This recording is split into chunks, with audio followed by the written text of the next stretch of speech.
All right, what's going on, guys? Today is Thursday, September 3rd, and this is your video lesson for the day. We've got two things on the agenda today. First, we're going to go through Body Rituals of the Nasarema Part 2, which was your assignment that I gave you for Wednesday. And then we're going to get into the assignment for today, which is about source reliability. So let's start with Body Rituals Part 2. So we read this article together on Monday or Tuesday, and I tasked you with answering these questions. Okay, so number one, what is Nasarema spelled backwards? And this is the big kind of secret of the assignment. Nasarema spelled backwards is American. So that's the big secret. Is this article is about us. It's about Americans. So number two says, now that the secret has been revealed, review the article again. List two things that you can identify as familiar to American culture. So there's a lot of things in here that it mentions that you should recognize now that you know the secret. So let's go through here. First of all, so it talks about how every household has a shrine devoted to these rituals where we use magic potions to like cleanse our bodies, right? So they're talking about bathrooms. Okay, every house has a bathroom, and we've got like medicine, and we've got lotion and shampoo and things that we use to cleanse our bodies because we think our body is ugly and weak and filled with disease. We use those magic potions to keep ourselves healthy, right? So it also talks about how powerful individuals in society have several shrines in their house. So like the bigger your house is, the more bathrooms you have, and so some they said that houses are better if you have more shrines, more bathrooms. It also talks about how most houses are constructed from wood and plaster, but the shrine rooms are walled with expensive stone. Well, most bathrooms have tile, either on the floor or on the walls, right? So that's what it's talking about there. It also talks about how shrine rituals are not family ceremonies; they're private and secret, and they're only discussed with children.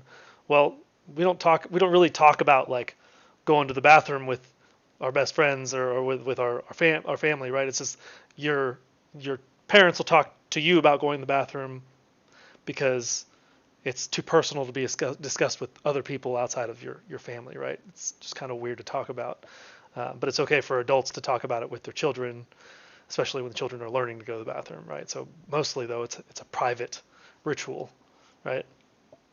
It also talks about the boxes or chests built into the wall. Well, a lot of bathrooms have like that mirror that opens up and you keep all your stuff back there. So it's talking about that there. It also talks about medicine men, which are our doctors. It says medicine men are very highly regarded in Nasarema society, and after medicine men give us a potion or provide a ritual, we have to give them great gifts of value. Well, we have doctors, and when they give us medicine, we have to pay a lot of times a lot of money to pay for that medicine or pay for surgeries or whatever procedure you had to have done at the hospital, right? There's a bunch more in here that you can figure out is about Americans, but I just wanted to point a couple of those out. So number three, who is the cultural hero? Naltani Saw.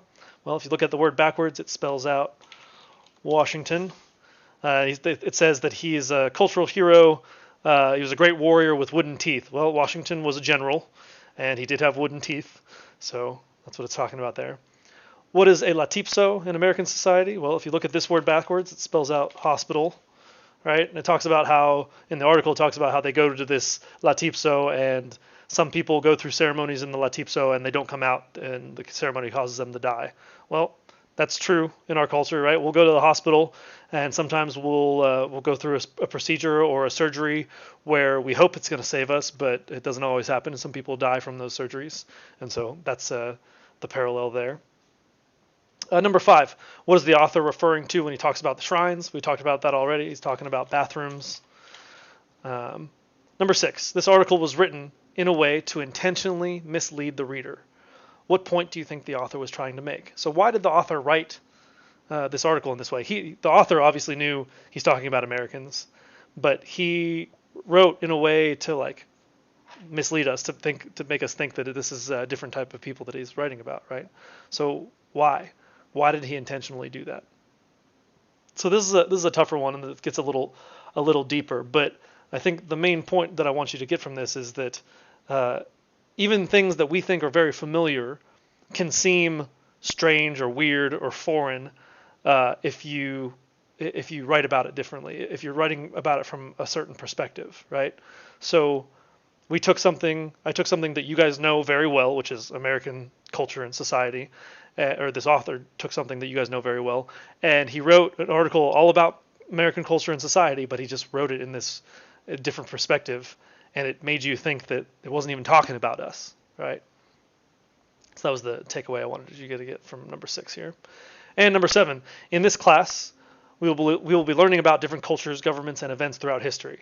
We like to think of ourselves as sensitive and respectful of the differences all around us, but plenty of emphasis is still placed on the otherness of people and cultures outside of our own, but in the media and in everyday conversation, both in the media and in everyday conversation.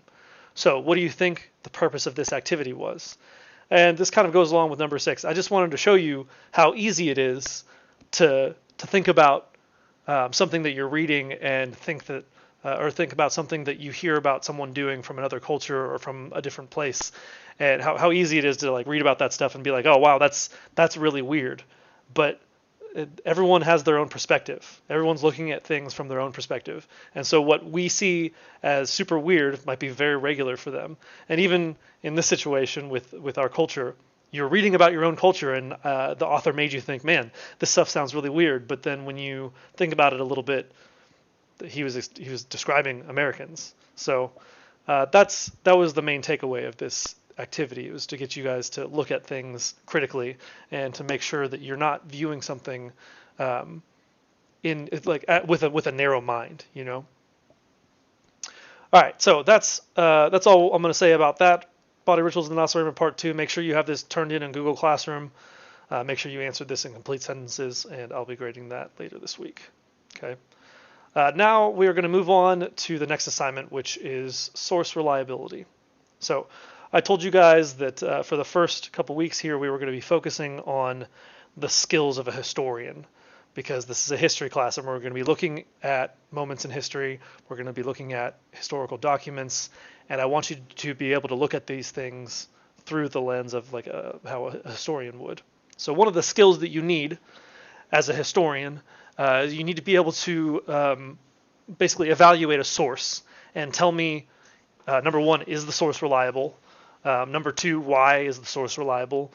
Number 3, even if it is reliable, what parts of it might not be reliable? Why might the author be writing the source? Stuff like that. So that's what we're going to talk about in today's assignment. So go to Google Classroom, open up the source reliability assignment that I posted today, and we're going to get started. First off, we are going to start with a circa warm-up. And this warm-up is focused on another skill of a historian, and that is being able to argue a certain point of view. Okay. So with circa, with our just like with our other warm-ups, we're going to start off by reading a source, and then we're going to make a claim about that source. Okay. So circa warm-up: is a hot dog a sandwich? Now, this question has long been debated by many people, and I've got a couple quotes here from celebrities who've weighed in on this debate, and I'll read these out loud so you can follow along with me. I've never considered a hot dog a sandwich because a hot dog is a hot dog. I mean, technically it comes between 2 pieces of bread, or one folded into 2, so I guess you can classify it as a sandwich. But then what would you call it? What would you call it? A hot dog sandwich? That's like a hat on a hat, so let's just keep it as a hot dog. This is said by actor Matt Damon. Next quote says, by my definition, a hot dog is a hot dog. It's its own thing with its own specialized bun. If you went into a restaurant and ordered a meat tube sandwich, would that make sense? No, they'd probably call the cops on you. I don't care what anyone says, a hot dog is not a sandwich. And if hot dogs are sandwiches, then cereal is soup. Chew on that one for a while. This is by the talk show host Jimmy Kimmel. And then the last one, no. You have to have a lot of respect for hot dogs. It's completely different. First of all, the hot dog is American. Sandwiches are not American. They're different. Second of all, a hot dog is like a pop idol. Hot dogs are cute. It's a pop image. Everyone knows. This is said by Takeru Kobayashi. This is basically, he's a 6-time champion of a hot dog eating contest. He's a very famous like professional speed eater, basically. So those are just some opinions of some people, some famous people, about whether a hot dog is a sandwich. So for your warm-up, I've got 2 questions here. Number 1, it says, pick a side and use the sentence stems below to create a claim. Follow your claim with evidence supporting your position. So I want you to pick a side. It's either A, I believe a hot dog is a sandwich, or B, I do not believe a hot dog is a sandwich. So you're going to pick A or B, and then you're going to back that up with evidence that supports your position. So if you think a hot dog is a sandwich, why do you think that? I think a hot dog is a sandwich because, give me your reason. And B, if you do not believe a hot dog is a sandwich, I want you to tell me why you think that. B, I do not believe a hot dog is a sandwich because, why? State your reason. Okay. So you're going to pick one or the other for number 1. And then number 2 is basically the reverse. It says, write a counterclaim for your argument. A counterclaim is basically you're going to argue the other side. Now, this is also a skill that historians need to be able to use. Right? You need to be able to research your own arguments, and you need to be able to research what people might say about the other side, right? Because you want to be able to defend your argument. And sometimes the best way to defend your argument is figuring out what the other side is going to say about your argument. So this number 2 says, write a counterclaim for your argument. For example, if you said a hot dog is a sandwich, write an argument for why it might not be a sandwich, or vice versa. So basically, you can use the sentence stem from number 1, whatever one you didn't use for the first time, and I want you to write this counterclaim. Okay. So pause the video at this point, catch up to the warm-up, get those questions answered, and then we will move on to the next part of the assignment. So it says, your task. Use the attached PowerPoint presentation to answer the following questions. Now, I'll have the PowerPoint presentation up on my screen for this video, but if you would like to work on this yourself, you're welcome to do so. Okay. So it says, for each topic in the PowerPoint presentation, decide which source would provide the most reliable, trustworthy, or accurate information.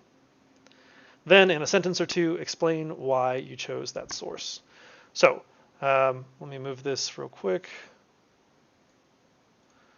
And we'll pull up the PowerPoint presentation. All right, so make sure you have this this document, the Google Doc, opened here, so we can you can fill this out as we go. So source reliability. First off, I want to talk about the different types of sources. I've got 3 of them listed here. Now, this isn't the only types of sources, but these are the 3 main ones that I want you guys to know. Now, on your Google Doc, there are these 3 sources are listed: primary, secondary, and tertiary source, and then there's a blank next to it. I would like you to copy down these definitions as I talk through these. So first off, we have primary sources. A primary source is an artifact, and an artifact can be just about anything: a writing, recording, a picture, a piece of art, a letter. Any of these can be an artifact. So an artifact that was created at the time of the actual event. Okay. So examples of primary sources are the following: photographs, speeches, letters, diaries, interviews, artwork, and reports. So these are all examples of primary source. And the main thing with a primary source is the person who wrote it was there, or was at least living at the time and experienced what was happening, right? They were there at the time of the event. That's what makes a primary source. Okay. Moving on, we have a secondary source, and that's kind of what it sounds. This is an artifact that was created later by someone who did not experience or participate in the actual event. Okay, so the primary source, that person was there. A secondary source, it happens later, and it's written by someone who did not experience that event. Now, some examples of secondary sources can be textbooks, dictionaries, encyclopedias, biographies, and newspaper editorials. Editorials are like opinion writing. So, yeah. So the reason these are secondary sources is basically it's a person writing about the event that didn't experience it. It's in the future. And maybe this person is an expert on whatever happened. Maybe this person has studied that thing extensively, but they were not there, so they cannot state for certain that that their their belief is the best one or the most accurate because they weren't there to experience it, right? Finally, we have tertiary sources. This is an artifact that is a collection of primary and secondary sources. Now, the most famous tertiary source that I can point you to is Wikipedia. Wikipedia is basically a public forum. Anybody can edit the website. Anybody can contribute to any article on there, and it is a collection of many, many, many different sources. Even if you just take a single article, most articles on there, they have 5 to 10 sources that they're drawing from with the information. So that is an example of a tertiary source. Now, I want you to pause the video here. On your worksheet, there are 2 more questions. Okay, I don't have them in the slideshow here, but I do want you to answer these questions. It says, number 2, why is it important to examine the authors of a source? I'm going to pull this back over on my main screen here. So, number 2, why is it important to examine the authors of a source? I want you to think about this. Why would we want to know who wrote a source? Why might that be important? For example, if let's say that you broke up with your girlfriend and it was a bad breakup and you guys are really mad at each other, which source would be more reliable, you or your girlfriend? Right? Now, obviously, if both of you are mad, you both are going to have your own idea as to what happened. You're going to have your own idea as to why you broke up in the first place, why y'all are mad at each other. So the author can really skew the sense of a source, right? If the author favors one side, then you're going to get a lot of information that makes that side look good. If the author favors the other side, then you're going to get a lot of information that makes that side look good, right? So that's why it's important to look at the author of a source. And number 3, why is it important to consider the motivations of a source? So this is similar to number 2. People write things for different reasons, right? If I'm writing a letter to my mom versus writing a piece of information that's going to appear in a newspaper about the same thing, I'm going to write differently, right? Now, maybe I'm writing about something that happened to me. In the newspaper article, I want to make myself look good, right? I want people to think that I'm a good person, right?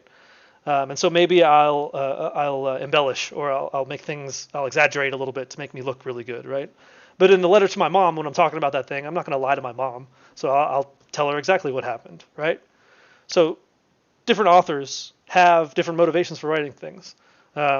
Maybe you're getting paid to write something that you're writing about something you don't really like, you know? That's going to produce a different type of article than someone who legitimately cares about what they're writing about, right? The person who legitimately cares is probably going to do more research and they're going to know more about the topic because it's something they're passionate about. Whereas if you're just getting paid to write about something you don't like, you're probably just going to do the work to get the work done, right? All right, so we're going to go back to the slideshow here. Oh, one second. I need that worksheet over here. All right, so moving on to the next slide here. Now, each slide ties to a section of the worksheet. The worksheet is multicolored so that you guys can tell which section is which. So on the worksheet it says, Topic 1, a child's second birthday party. Now, the questions that you're answering for these is, number 1, which source is more reliable? So we see on the slide, we have 2 sources. We have a child telling us about his second birthday party 2 years later. He's telling the story 2 years later, okay, which means he would be 4, telling a story about when he was 2. Okay, that's source number 1. Source number 2 is the child's parent telling the story 20 years later. Okay, so which of these sources would be more reliable? I just want you to write source 1 or source 2 on your worksheet. Then number 2 says, why is this source, whatever one you chose, why is this source more reliable than the other? I want you to tell me your opinion on that. Why did you choose the one you did and not the other one? Why do you think your choice is more reliable than the other choice? All right, so pause the video if you need time. I'm going to move on to number 2, topic 2. Okay, topic 2, the subject is who Maria has a crush on. You have 2 different sources here. Source 1, we have a 13-year-old girl who's probably friends with Maria. And source 2, we have an insanely smart college professor. So which one of these sources would have a better idea of who Maria has a crush on? Which source is more reliable, 1 or 2? And again, why is this source more reliable than the other? Why did you choose that? Okay, moving on to slide 3. And again, you can pause at any time if you need time. I'm just going to move through this quickly so this video doesn't get to be super long. Topic 3, how to feel better when you're sick. So if I want to feel better when I'm sick, who should I talk to? Number 1, my grandma, or number 2, a doctor. This is we're getting a little trickier here. Which one is better or more reliable? And number 2, why is it more reliable than the other? Moving on, topic number 4, the Roman Empire. Roman Empire. So we have source 1, a painting made in 1870, which is 1,000 years after the end of the empire, after Rome had already fallen and disappeared. This is a painting made in 1870, 1,000 years after the end of the empire by a European. Or source 2, a history textbook made in 2006 by a group of American historians. Okay, which one of these sources would be more reliable or would give you the best information? And go and answer number 2 as well. Why? Why is one more reliable than the other? Topic number 5, volcanoes. We've got 2 sources here. Source number 1, the source you all know well, is Wikipedia. Source number 2 is Encyclopedia Britannica 1941 edition. Now, encyclopedia is basically what existed before the internet came around, right? It was basically a collection of knowledge. You can flip through the book. It was all alphabetical, and you could look up an entry and learn everything that the book had about that entry. So it's basically Wikipedia back then, before the internet, right? So we've got 2 sources. We have Wikipedia or an encyclopedia written in 1941. Which of these sources would be more accurate? Number 6, we have the Arab conquest of Africa. Okay, so you should be on number 6 on your worksheet. Which one of these sources would be more accurate? Source number 1, we have a written account by the Arabians, or source number 2, an oral account by the Africans. Now, an oral account basically means it's told by word of mouth. It's told by telling stories. It's told by one person and passed on to other people by telling a story. That's what an oral account. Written obviously means it was written down on a piece of paper. And you also want to consider the author of each of these sources. Source 1 is written by the Arabians, who were going into Africa and conquering the African people. And source 2 is told by the Africans who were being conquered. So you want to consider both of those things when you're trying to evaluate which of these would be more reliable and why. Moving on, topic number 7, Aztec religion and sacrifice. So our number 1 source here is a painting from the Aztecs. This is done by the Aztecs as a painting. Okay. Source number 2 is written as a written account by Spanish conquistadors. Now, the Aztecs were a tribal people in Mexico. The Spanish conquistadors are basically the Spanish people that came overseas and discovered these people and conquered them. Okay, so we've got source number 1 by the Aztecs themselves, and we have source number 2 by the Spanish conquistadors who saw these people and observed them and conquered them. So when we're talking about Aztec religion and sacrifice, which one of these 2 sources would be more accurate? The painting or a written account? Moving on, topic number 8. We've got 3 more. We're going to 10. So topic number 8 is the Declaration of Independence. So I want to know more about the Declaration of Independence. Which of these sources should I go to get more information? Source number 1 is a 1998 Hollywood movie called Revolution. Source number 2 is a book made in 2002. It's a book for kids and young adults titled The Declaration of Independence. And it says a museum in a book. It's a book about the Declaration. Which one of these sources would be more reliable and why? Number 9, our topic is how Christopher Columbus treated the Native Americans. Our first source is Columbus's presentation to Queen Isabella. So basically, after he finished exploring the Americas, he came back to Queen Isabella, who was the queen who sent him on the journey in the first place, and he gave her a presentation and was like, "This is everything that we saw and learned and experienced." That's source number 1. Source number 2 is Columbus's private journal. So it's everything that he wrote down about his journey. And I want you to think about what we talked about earlier for an author's motivation for writing a source when you're thinking about this one. And moving on to our last subject, what your grandparents wore on their first date. So which one of these sources is better? Source number 1 is a photo taken of your grandparents on the date. Or source number 2, an interview with your grandma, but she's 80 now. You get to ask her what she wore on her first date. Which one of these sources is more reliable? All right, and why? All right, so that is our last slide. This is your assignment for the day.